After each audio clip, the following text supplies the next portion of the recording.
નમસ્તે. આજે બીજા એક સ્ટાર્ટઅપની વાત કરી છે, ફોલ્ડેબલ.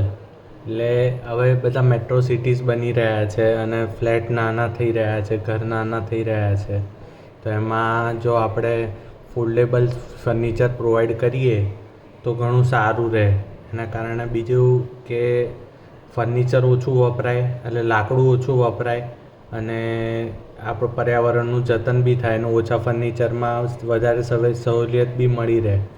એટલે એ વસ્તુ કરવી હોય કોઈને તો કરી શકે છે. બીજું કે ફોલ્ડેબલ્સ એટલે આપણે મંત્રોમાં બી ફોલ્ડ હવે થવું પડશે કે બીજ મંત્રો તરફ જવું પડશે. ફક્ત બીજ મંત્રો તરફ કોન્સન્ટ્રેટ કરીએ તો વધારે સારું, કેમ કે બીજા બધા મંત્રો દુનિયા સાથે કનેક્ટ થવું હોય તો બીજ મંત્રો જ છે જે કનેક્ટ કરી શકે એમ છે. કારણ કે બીજા બધા પણ બીજ મંત્રો જ યુઝ કરે છે, બીજા કોઈ મંત્રો યુઝ કરતું નથી.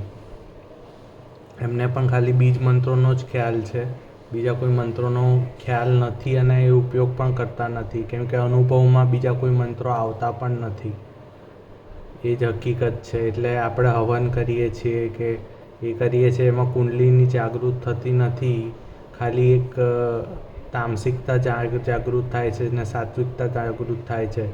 એનું કંઈ જરૂર નથી, પણ કુંડલીની જગાવવી હોય અને એનો અનુભવ લેવો હોય તો બીજ મંત્રોનો જરૂરી છે અને એનો ઉપયોગ કરવો જોઈએ એવું મારું માનવું છે.